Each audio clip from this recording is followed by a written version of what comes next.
How to change a 2023 Dodge Challenger 4-button key fob battery.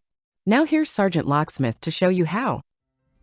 Alright, let's go ahead and change the battery out here on our 4-button Dodge Challenger remote. With that being said, for this task you'll need a flat tip screwdriver, and if you've got any keyring or any lanyard attached right here, you will need to remove that. With that being said, let's get started.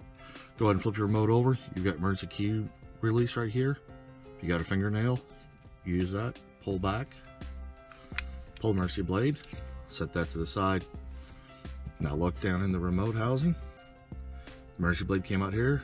You got this indentation. This is where we're going to take your flat tip with the firm grip. Hold the remote and do not pry. Rotate the flat tip. If you want to pop the housing, you notice it opened up. Stop right there, put it down, and then pull the back off. The reason I say that is your circuit board right here.